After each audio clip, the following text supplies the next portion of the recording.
beat you, bash you, squish you, mash you, chew you up for brunch, and finish you off for dinner or lunch. Munch, munch, dinner or lunch, munch, munch, dinner or lunch.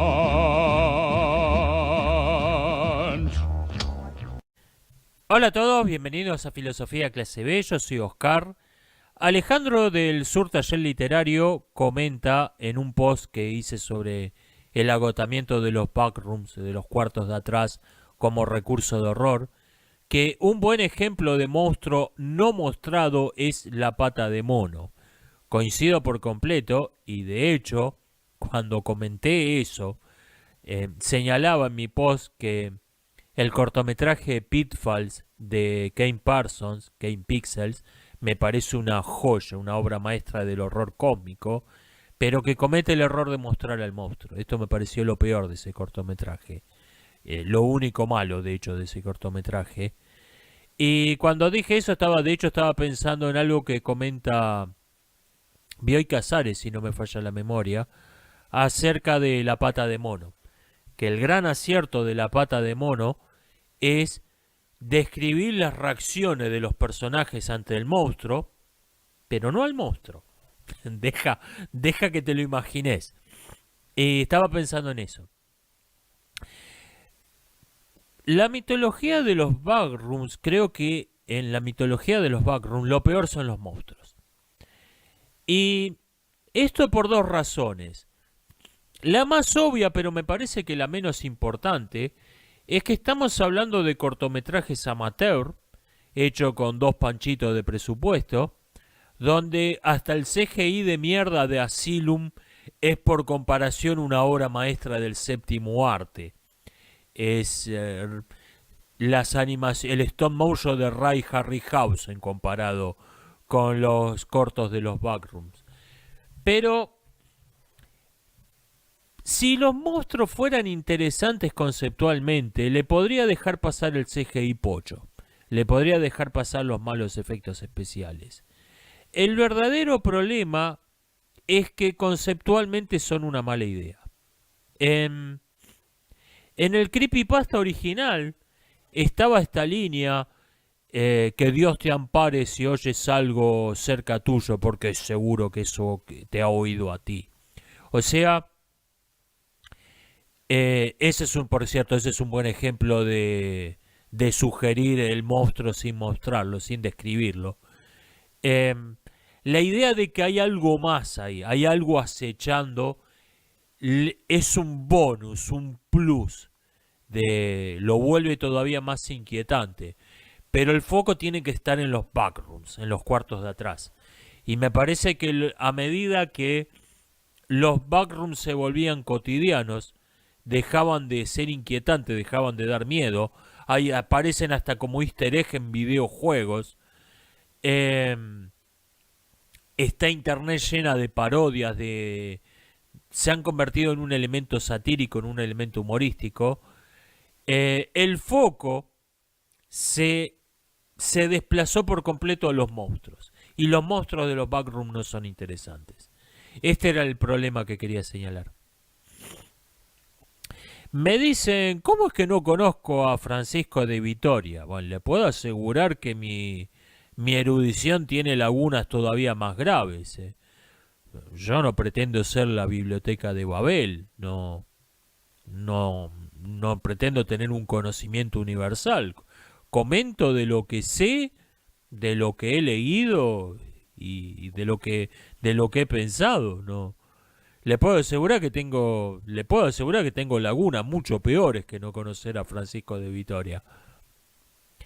Me comentan que alguien le pidió a Brigada Antifraude, canal de YouTube, que hiciera una video respuesta a mi video 5 mentiras de la leyenda rosa española, y dijo que no iba a hacerlo, que lo había visto el video, pero que no iba a hacerlo porque es un video de un canal chico y por filosofía de película, y que la mayor parte de los seguidores de su canal no conocen.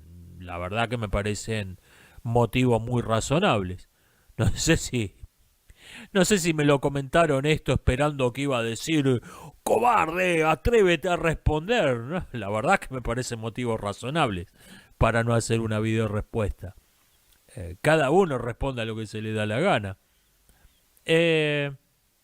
Me dicen, ¿por qué no hago un video sobre la leyenda negra, sobre mentiras de la leyenda negra?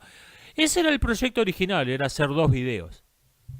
Lo que pasa que me parece que es superfluo porque las mentiras de la leyenda negra están implícitas, al hacer el video sobre la leyenda rosa, está implícito.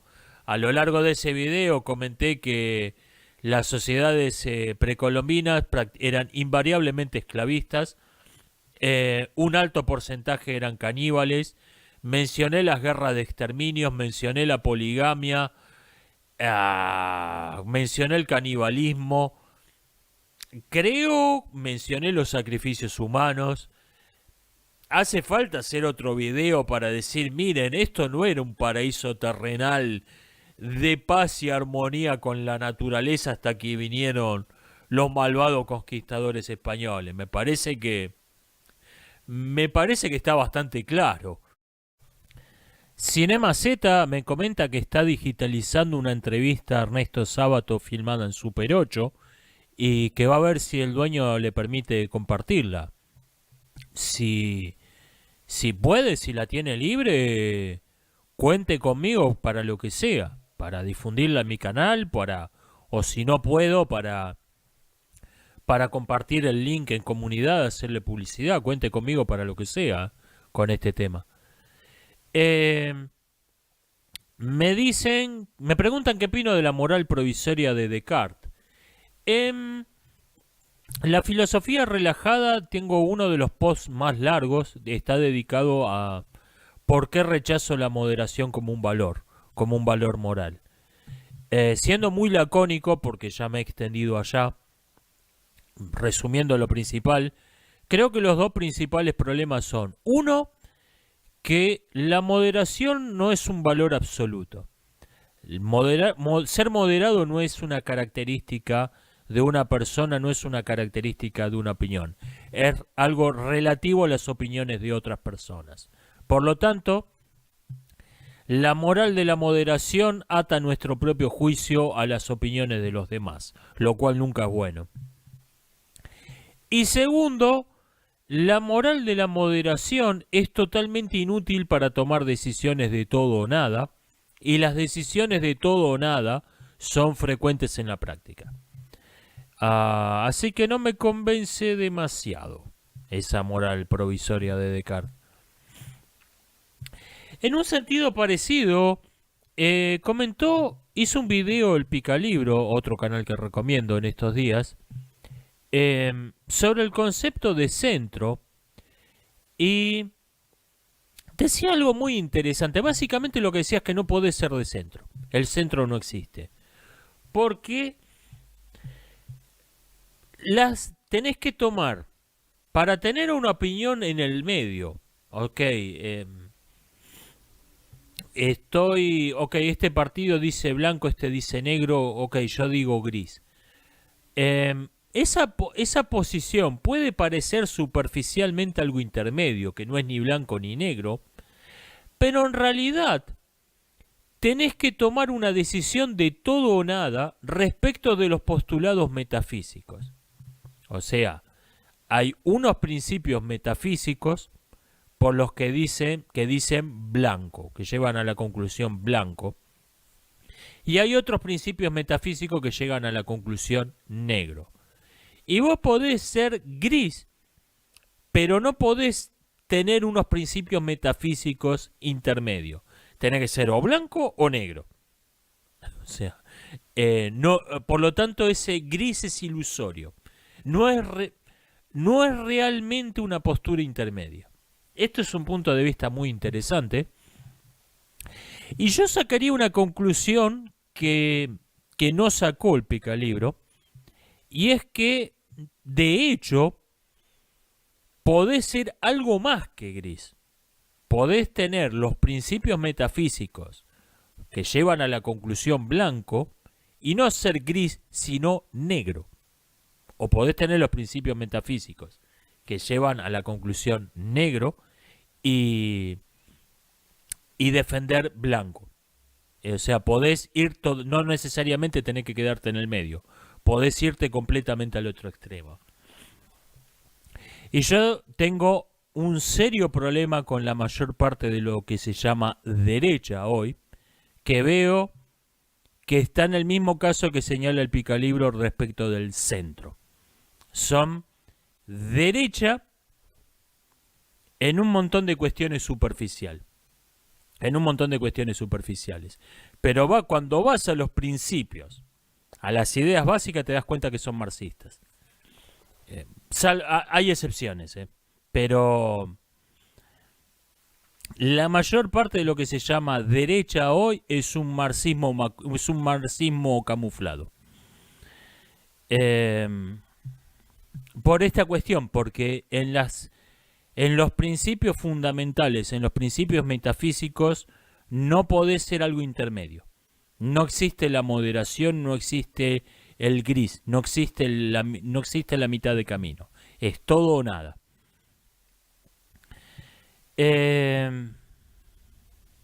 Me preguntan, no me preguntan, me cuestionan la regla de los 15 minutos. La regla de los 15 minutos dice, si ves los primeros 15 minutos de una película, los podés resumir diciendo, todavía no pasó nada, lo mejor que podés hacer es dejar esa película. Me dicen que bueno, puede pasar que una película arranque floja y después mejore. La verdad que yo no podría citar un solo ejemplo de una película que cuando terminó dije, ok, mi vida estaría mejor si no hubiera visto esta película y que no podría haber abandonado a los 15 minutos. No puedo citar un ejemplo. Hay una cuestión, vamos a defenderla esta idea, porque veo que le ha molestado a mucha gente. Digamos que una película dura 90 minutos y está dividida en 30 escenas de 3 minutos cada una. Desde luego esto es una total abstracción, no es algo real. Las películas reales no tienen escenas de duración estándar, ni es algo tan claro. Pero digamos esto. La película dura 90 minutos, está dividida en 30 escenas de 3 minutos cada una. Cada escena tiene que cumplir 2 o 3 propósitos. Tiene que desarrollar un carácter, desarrollar un personaje o hacer avanzar la trama. Y algunos añaden que tiene que crear un clima. Pero otros dicen que no, que el escritor el guionista, el director se tienen que enfocar en desarrollar los personajes y avanzar la trama y el clima se crea solo. Pero digamos 2 objetivos. Una escena tiene que o desarrollar un personaje o hacer avanzar la trama. Idealmente las 2 cosas. Una buena escena, una escena bien escrita, desarrolla un personaje o más de un personaje y hace avanzar la trama. Cumple los 2 objetivos. Pero por lo menos tiene que cumplir uno. Si vos ves los primeros 15 minutos de una película, es decir, ves las primeras 5 escenas de 30, ves un sexto de la película, ves las primeras 5 escenas y ninguna logró ningún propósito. Ninguna de esas 5 primeras escenas desarrolló un personaje ni hizo avanzar la trama. Ninguna de las primeras 5 escenas logró ninguno de los 2 objetivos que tiene que cumplir, idealmente los 2, pero ninguna escena logró ni siquiera uno de esos 2 objetivos. Después de 15 minutos no sabés nada sobre ningún personaje y la trama no ha avanzado en lo más mínimo. Esa película es mala. Esa película es mala. No hay modo en que vaya a mejorar. Podés tener una buena persecución de autos, una pelea de dinosaurios entretenida. Sí, pero la película es mala. La película, estadísticamente, es imposible que vaya a ser buena esa película. Por lo tanto, lo mejor que uno puede hacer es sacarla después de 15 minutos. Varios comentarios acerca de Sound of Freedom. Esa película es muy mala. Cinematográficamente me parece una película espantosamente mala. Pero me desagrada todavía peor el modo en que fue promocionada. El mensaje de esa película. Porque pretende ser transgresor, pretende ser opositor, la película que no quieren que veas. Si no quisieran que viéramos una película, no la veríamos, punto. No existe tal cosa como una película que no quieren que veas. Me desagrada esta forma de promocionarla porque forma parte de una estrategia de propaganda sumamente sofisticada y sumamente siniestra.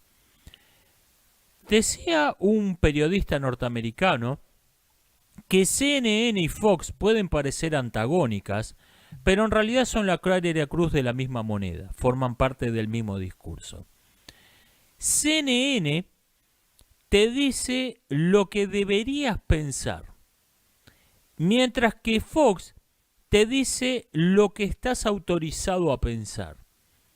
O sea, imaginemos las ideas como una superficie plana infinita que se extiende en todas direcciones, y el oficialismo es un círculo dibujado en esa superficie infinita de las ideas. El centro es CNN, el centro del círculo, el centro de la diana. Esto es lo que deberías pensar. Eso es CNN. Y Fox es la circunferencia. Fox marca el límite exterior dentro del oficialismo.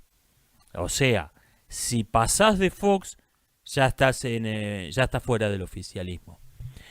Y respecto del tema del abuso sexual infantil, lo que tuvimos durante los últimos años era una versión incompleta de este discurso. Teníamos únicamente el discurso CNN, donde no existe el abuso sexual infantil, solo existe gente que ama mucho a los niños y ridículas teorías conspiranoicas de fanáticos religiosos de extrema derecha que se oponen a estos adultos que aman mucho a los niños.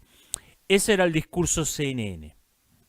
Como ese discurso no se los estaba comprando nadie y como no habían marcado un perímetro, o sea, todo lo que no era el discurso CNN estaba igualmente fuera. Había un centro pero no una circunferencia que marcaba lo que estaba tolerado. La gente había empezado a hablar libremente del tema. En internet estaba hablando libremente del tema la gente. Entonces, promocionan esta película para completar ese discurso. Son of Freedom establece el discurso Fox. Establece el discurso Fox. No es el discurso CNN. Del abuso sexual infantil no existe. Es una ridícula teoría conspirativa de fanáticos religiosos de extrema derecha. No, no es eso. Lo que hace Sound of Freedom es marcar el límite exterior. Sound of Freedom marca el límite de lo que, no de lo que deberías pensar. No de lo que deberías pensar, sino de lo que estás autorizado a pensar del tema. Lo que tenés permitido decir del tema sin dejar de estar en el oficialismo, sin dejar de estar en el pensamiento oficial. Yo no tengo ningún interés en ser parte de la oposición permitida. No me interesa en lo más mínimo. Pero por eso desprecio por completo esa película. Por eso le tengo un absoluto desprecio a esa película. Varios elogios al cuento año 2778 desde la Fundación de Roma. Muchas gracias. Sé que estos comentarios no aportan nada, pero es de buena educación agradecer los elogios cada tanto. Me preguntan, ¿estás escribiendo un relato sobre la antigua Roma? Sí, específicamente sobre la Primera Guerra Servil, la primera de las 3 rebeliones masivas que enfrentó el Imperio Romano. Las 3 rebeliones masivas de esclavos, quise decir, que enfrentó Roma. Sin contar la rebelión Bacaudae, que eso fue otra cosa, ya en la decadencia de Roma, pero de las 3 llamadas guerras serviles, la primera. Estoy escribiendo un libro sobre eso. Viene lento y siempre lo pospongo, siempre tengo otra cosa por delante, así que no sé cuándo va a salir eso. Hubo una discusión muy extensa, muy interesante en la caja de comentarios sobre el rigor histórico, el canon y los agujeros de guión. Voy a resumir muchísimo, por ahí no le estoy haciendo justicia al comentario.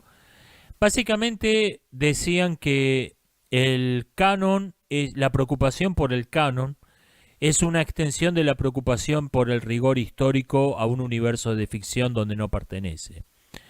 Estoy resumiendo a los machetazos, ¿entiende, no? Por ahí no le hago justicia. Yo no estoy de acuerdo con esta visión. Yo creo que el canon importa porque, o sea, el canon es cuando varias historias de ficción, varias películas, varias series, varias novelas, sabemos que transcurren en un mismo universo. Yo creo que es importante porque lo que pasó en una ficción afecta lo que ocurre en otra. Es importante.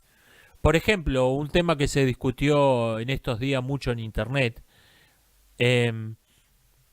Si un personaje de una serie de ficción que transcurre en el mismo universo que otra serie dice: nosotros no matamos niños, esa es una línea roja que no cruzamos, y ese personaje mató niños en otra serie de televisión, eso quiere decir que es un hipócrita. O sea, lo que pasó en otra serie te afecta cómo tenés que interpretar lo que estás viendo en esta. Si vos tomás esta serie como, bueno, esta es una serie de ficción, es la única que existe, y ese personaje dice: no, esta es una línea roja que nosotros no cruzamos, por ahí pensás que está hablando en serio. No que es un hipócrita, un cara dura. Esa me parece que es la importancia del canon, que lo que ocurre en una ficción te afecta a otra. Y por eso los errores de canon son como errores de continuidad, son agujeros de guión. Porque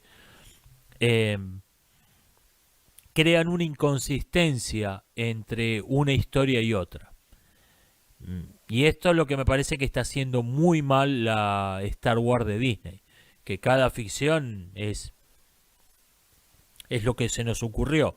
No tiene ninguna relación con lo que se estableció en otras ficciones. Y esto, vos por ahí, el público está pensando: estos dos personajes se conocen. Y resulta que no, que en esta serie no se conocen. Aunque otra serie había establecido que antes de esa fecha se habían conocido. No tiene ningún sentido eso. La preocupación por el rigor histórico, al estar escribiendo yo mismo una ficción basada en un hecho histórico, en un hecho real, me he encontrado que es mucho más compleja de lo que se suele creer. Por un lado, en esto sí estoy totalmente de acuerdo en que a veces se le acusa de no tener rigor histórico a películas que nunca tuvieron la pretensión de ser históricamente rigurosas, como Corazón Valiente o 300. ¿Ok? ¿Y cuándo establecieron que... ¿Cuándo dijeron sus autores que esas películas pretendían ser históricamente adecuadas, históricamente rigurosas? En eso estoy totalmente de acuerdo. Pero hay veces que es sumamente complejo el tema de las licencias poéticas. Hay veces en que una película se toma una licencia poética que no parece tener ninguna finalidad artística, ningún propósito estético, simplemente parece estar ahí para engañar al espectador acerca de lo que ocurrió en la realidad. O sea, te crean lo que parece una representación adecuada de los hechos reales y te meten algo que no fue lo que pasó realmente, pero que te lo podés creer. ¿Cuál es el propósito artístico de eso? ¿Cuál es la función poética? Eso parece estar ahí para engañar al espectador. ¿Qué tan diferente es eso de una vulgar mentira? Me he encontrado también con algo que no sé cómo llamarlo, que es la metahistoria. Por ejemplo, en la citada novela sobre la Primera Guerra Servil, ocurre que los rebeldes mandan 2 agentes secretos a Siracusa, la principal ciudad de Sicilia, y negocian un cese el fuego, negocian una tregua secreta. No hay un solo documento que diga que esto fue lo que ocurrió. No hay un solo documento que me respalde en esto. Ahora, si me preguntan qué creo que pasó en la realidad, yo creo que eso es lo que pasó en la realidad. Yo creo que eso es lo que pasó realmente. Que los rebeldes y el gobierno de Siracusa entraron en contacto no por diplomacia oficial, sino por medio de agentes secretos y pactaron una tregua a escondidas de Roma. Porque si no, los hechos históricos no tienen sentido. Tenemos un año de guerra muy intensa, un verano en el sentido amplio que le daba Tucídides a este término, donde se capturaron ciudades, hubo batallas campales y después nunca más nada. 6 años de alguna que otra escaramuza suelta, hasta que Roma manda desde el continente un ejército de 12.000 hombres a reprimir la rebelión. No tiene sentido. Tienen que haber negociado, tiene que haber habido un tratado de paz secreto, tiene que haber habido una tregua secreta. No hay, me dirán, no hay ningún documento escrito en latín que respalde esto. No, porque los romanos nunca se enteraron. Ese es el punto. Desde luego, esto es algo que un historiador no puede hacer. Esto es algo que un historiador no puede hacer. El escritor de ficción se puede tomar la libertad de, para mí pasó esto. No tengo un solo documento que me respalde. Para mí esto es lo que pasó. Se puede tomar esas licencias. Y eso la verdad que no sé cómo llamarlo.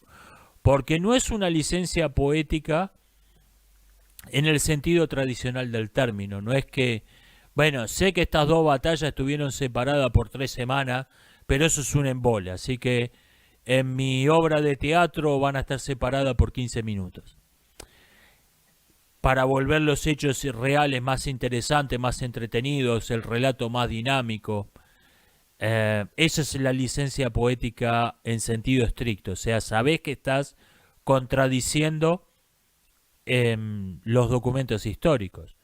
Ahora, ¿cómo le llamás a algo que no tenés un documento histórico que te respalde, pero tampoco estás contradiciendo a los documentos históricos, sino que estás suponiendo, para mí acá pasó esto? Eso, ¿cómo le llamás a eso? Es complejo.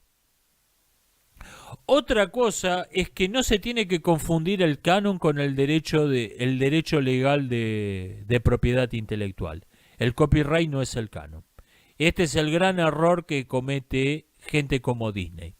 Creen que ellos, porque tienen el copyright de Star Wars, pueden establecer el canon de Star Wars. Esto no es verdad. Esto no es verdad. Dicen, bueno, nosotros vamos a hacer canónico que Luke Skywalker envejeció como un viejo borracho, cobarde, traicionero, y te vamos a destruir al héroe de tu juventud. No, vas a destruir tu marca. Nada más. Destruiste la marca Lucasfilm. Es lo único que destruiste. Porque el público no aceptó como canónica esa ficción. El público no la aceptó como canónica. Este es el error, es creer, el canon no es el copyright. El canon no es el copyright. Me preguntan, ¿dónde puedo encontrar información sobre que Estados Unidos presionó a Argentina para entrar en las guerras mundiales? Mi fuente para esto es Argentina y los Estados Unidos de Harold Peterson. Es un libro que tiene un marcado sesgo pro norteamericano, pero pierde por completo la objetividad cuando habla de Perón. Hasta ahí venía más o menos bien, Pero con sus defectos y todo es un libro interesante que suele enfocarse en aspectos de la historia argentina que muy poco conocidos, muy poco comentados, a pesar de lo importante que fueron. Eh, Me preguntan, ¿qué simbolizan las flores amarillas en el cuento Prejuicios? No una cuestión no una cuestión específica. Esta es la diferencia entre un cuento y un mensaje cifrado. No es que flores amarillas poder reemplazarla por X cosa. No, eso es un mensaje cifrado.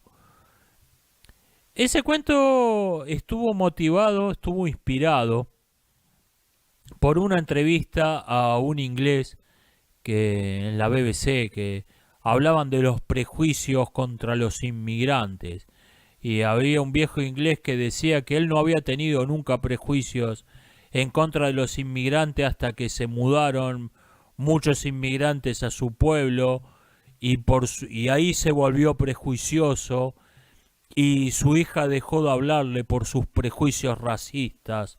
Entonces fue a un curso de lavado de cabeza ideológico para liberarse de sus prejuicios en contra de los inmigrantes. Y a mí me causó gracia esa entrevista por qué curioso prejuicio el que se adquiere con la experiencia.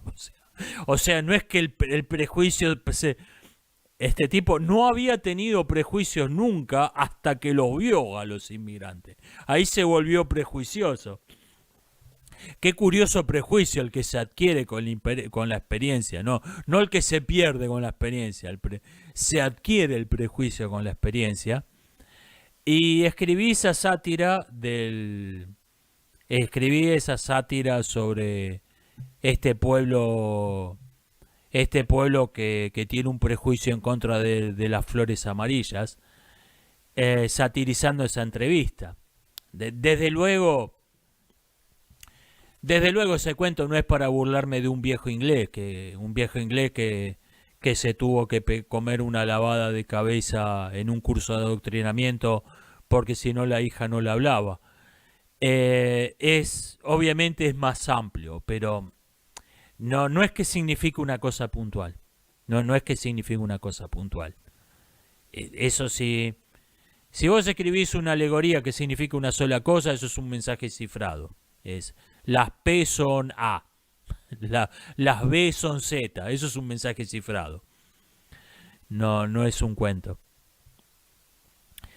Me preguntan desde México, saludo hermano, me preguntan cuál es el problema en Argentina con las estatuas del gato Gaturro, porque sí, escuché que hacen estatuas y la gente las rompe. El dibujante Nick caricaturiza a funcionarios del gobierno y a los funcionarios del gobierno no les gusta que los caricaturicen, así que mandan a sus minions a romper las estatuas. Si esperaba una historia entretenida, lamento decepcionarlo. Es eso. Tenemos un caricaturista que satiriza al gobierno y al gobierno no le gusta que lo satiricen, así que manda, como es un país, un gobierno de cuarta de un país bananero, manda a sus minions a romper las estatuas. Es de Gaturro. Es eso. Lamento decepcionarlo si esperaba una historia interesante, llena de matices, complejidades, dilemas culturales. No. Me preguntan qué pienso de Séneca. Séneca fue un gran práctico, pero me parece un teórico muy mediocre.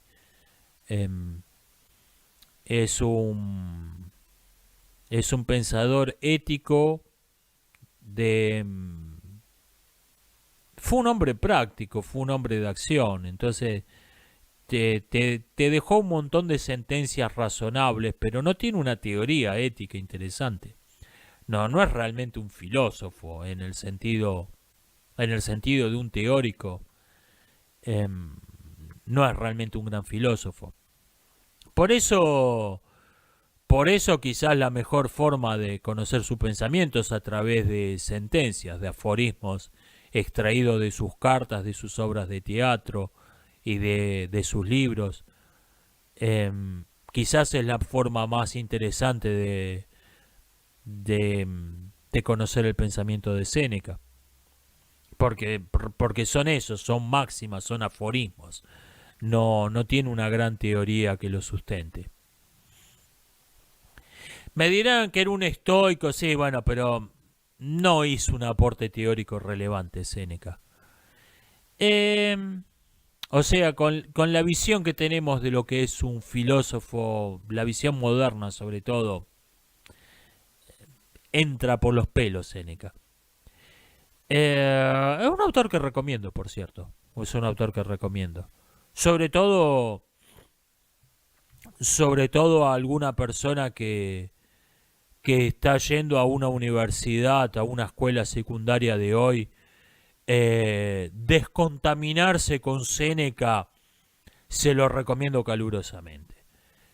Cada vez que vuelvan de la Universidad de Ciencias Humanas, después de darse un baño para sacarse el olor a marihuana, léanse una carta de Séneca.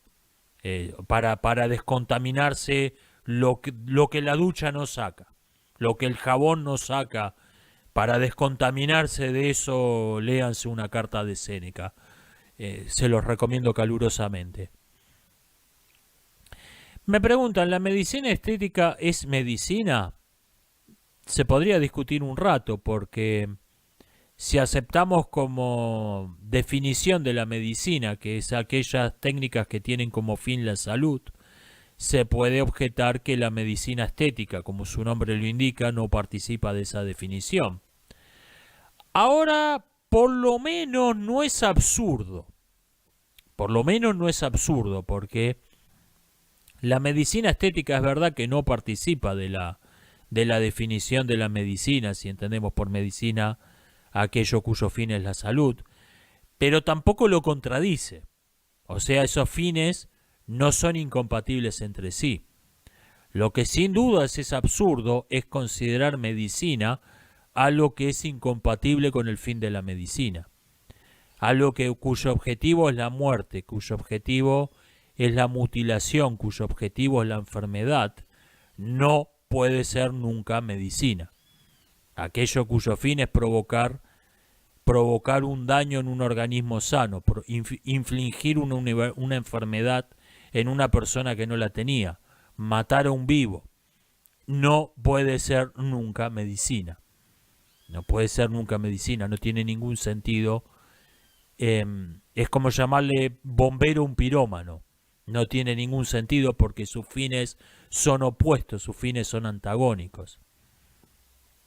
La medicina estética no tiene un fin que sea incompatible. La belleza no es incompatible con la salud. No tiene un fin que sea incompatible con el fin de la medicina.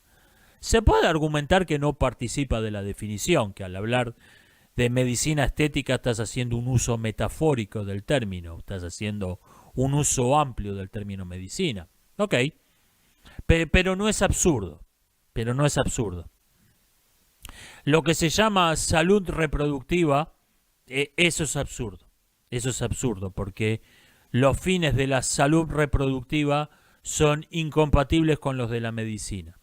Entonces no puede considerarse una parte de la medicina del mismo modo que el pirómano no puede considerarse una parte de los bomberos. No tiene ningún sentido. Películas consideradas obras maestras que aborrezcas. Pregunta interesante. No voy a incluir el cine soviético, que todo el mundo sabe que es una mierda, pero en las escuelas de cine, el gran cine soviético con sus ideas avanzadas, sus grandes películas, todo el mundo sabe que es una mierda el cine, que fue una mierda el cine soviético. No suelo aborrecer películas que estén consideradas obra maestra. Por ahí no me impresionan tanto como la han impresionado a otras personas. Todo Fellini. Todo Fellini. I am not impressed con nada que haya hecho Fellini en toda su carrera. eh, Wim Wenders. Hay algo interesante de fondo en todas sus películas, pero tiene toda esta cosa de mírenme, soy un artista, soy intelectual muy inteligente y qué bonito soy. Am, qué sé yo. El amigo americano, si uno corta todo lo que sobra, si uno corta todo lo que sobra, todo lo intelectual, todo lo profundo, eh, mírenme qué artista soy. Si uno corta todo lo que sobra, le quedaría una policial muy buena de 40 minutos. El amigo americano podría ser una estupenda policial de 40 minutos. Pero está ahí, esa policial de 40 minutos está ahí, tiene un mérito. Así que no puedo decir que la aborrezco. Um, También tengo problemas con algunas actitudes de los críticos, de los que es entendidos de cine. La blanco y negro latria. O sea, la idolatría por cualquier cosa que esté filmada en blanco y negro. Pero eso no es culpa de la película, es culpa de los críticos.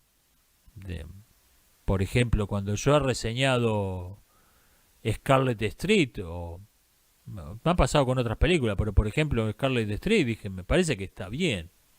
No, es la gran película. No, me pareció que está bien. Es una película en blanco y negro.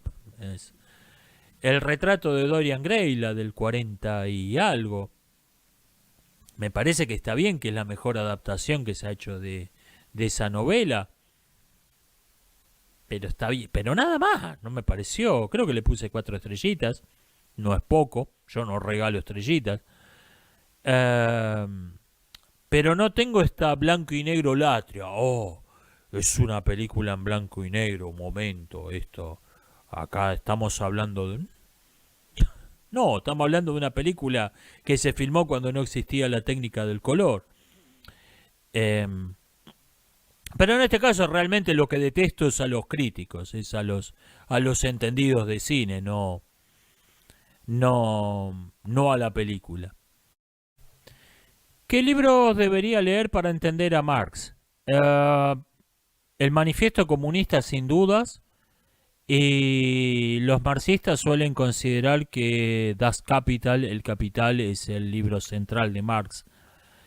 Les recomiendo esos dos. Y yo añadiría, antes que leer ninguna otra cosa, léase El problema judío de Marx para recordar quién es Marx.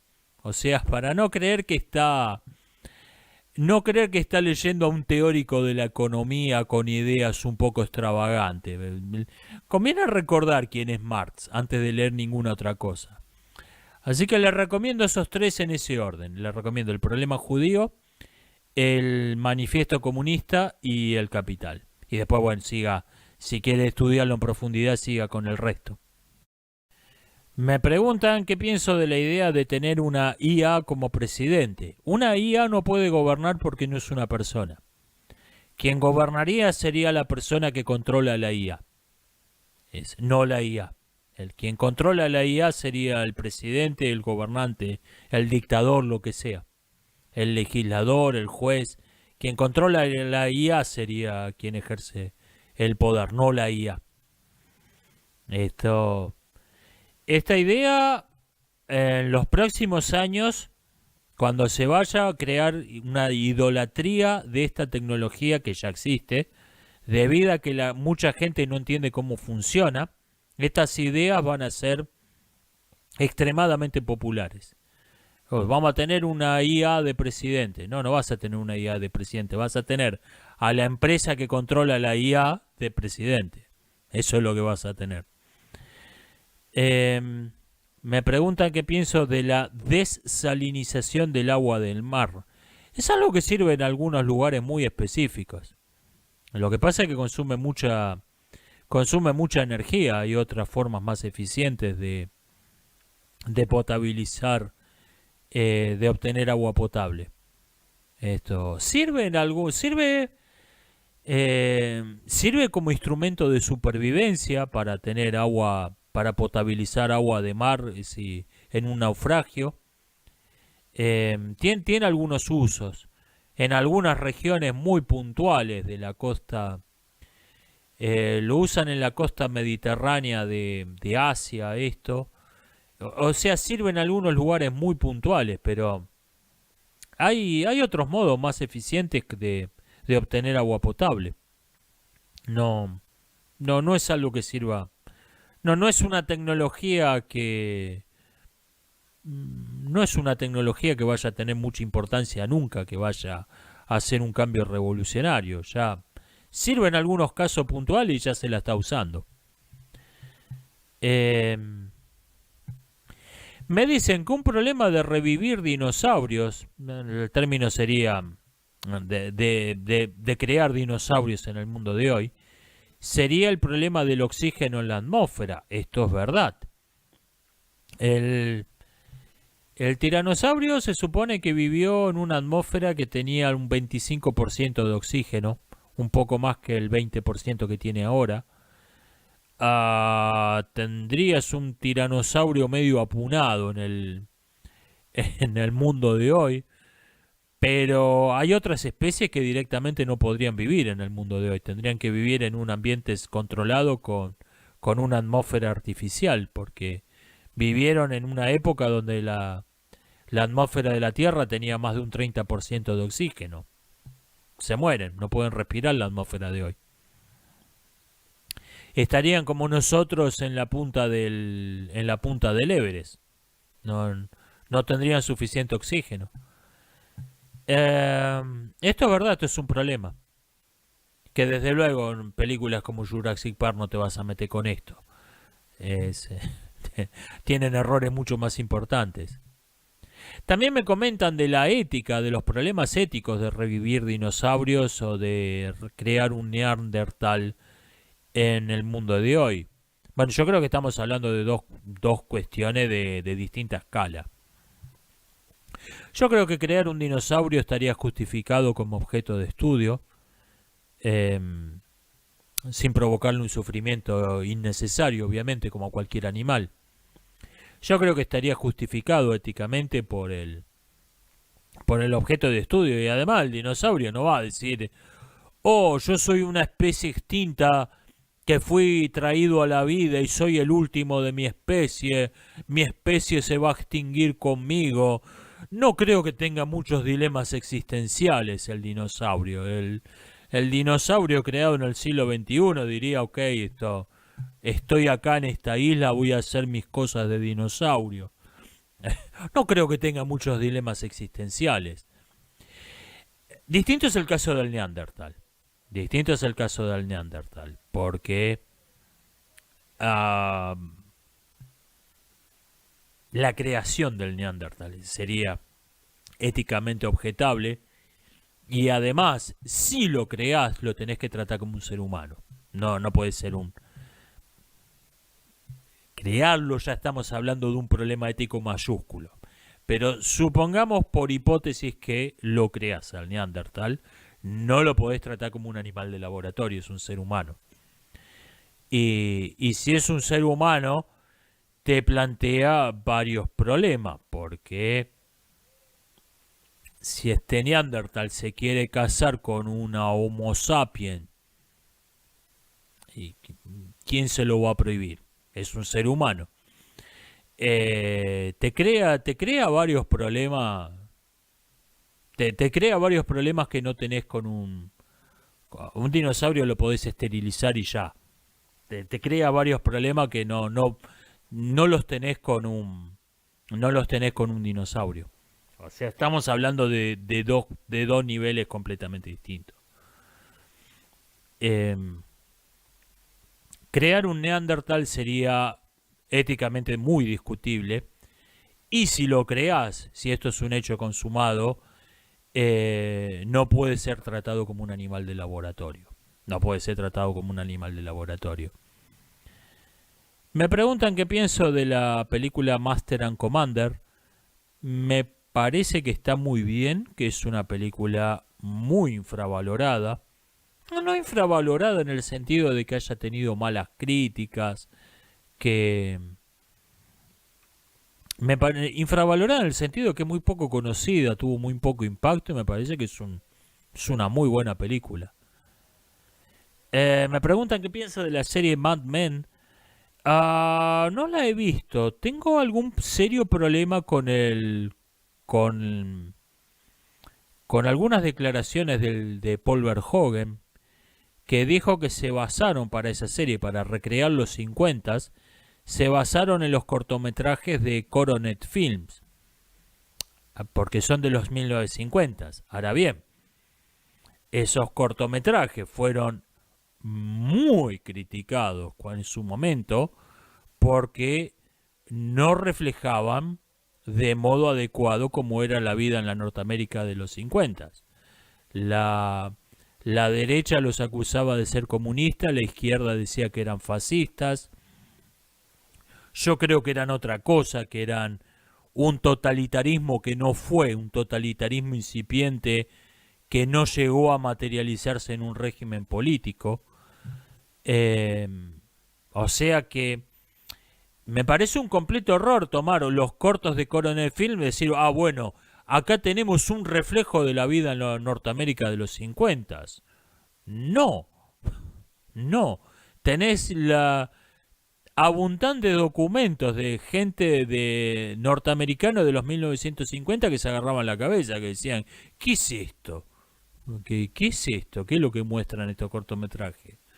O sea, me parece que está en una serie cuyo propósito es reflejar una época. Tomaste un documento muy dudoso. Tomaste un documento muy dudoso para eso. Y eso fue algo de lo que me desalentó bastante de verla.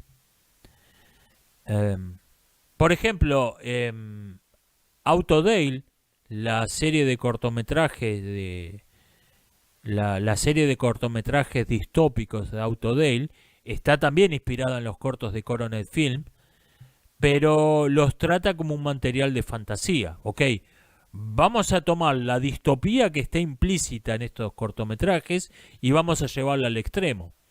Eso es un uso, me parece, más interesante de ese material. Me piden que diga qué pienso de los conceptos de ser, esencia o sustancia. Me está pidiendo una tesis doctoral, no una respuesta. Respecto del tema de la esencia, yo me he inclinado últimamente a una visión más aristotélica de la que solía tener. Yo me he inclinado últimamente a ver que una cosa tiene que ser definida por su función, como pensaba Aristóteles, por su finalidad, no por su aspecto superficial. Aunque la idea de definir por un elemento superficial pero fácilmente reconocible que propone Durkheim en las reglas del método sociológico tiene algunos usos muy razonables, pero me parece que esta idea de la esencia, esta idea aristotélica de la esencia, de una cosa se define por el fin por el fin, por su fin esencial, por el fin que le es propio, me parece que capta un aspecto de la realidad que si definimos por el aspecto superficial, se nos pierde. Ese aspecto de la realidad se nos pierde de vista. Es lo que le puedo decir en un respondiendo comentario. No puedo hacer una tesis sobre el ser, la esencia y la sustancia, obviamente. Y por último me preguntan, ¿el adulterio debería ser ilegal? Vea, en toda sociedad funcional de la que existen registros históricos, lo ha sido, y más aún, ha estado castigado de modo draconiano, ha tenido penas comparables a las del homicidio, a la de la violación. O sea, fue uno de los delitos más graves. Me dirán, en nuestros días se considera un asunto sin importancia, un problema menor o incluso una cuestión personal. Bueno, ¿A usted le parece que vivimos en una sociedad funcional? ¿De qué modo esto contradice lo que dije? O sea, en toda sociedad funcional de la que existan registros históricos, el adulterio estuvo penado con las penas más severas.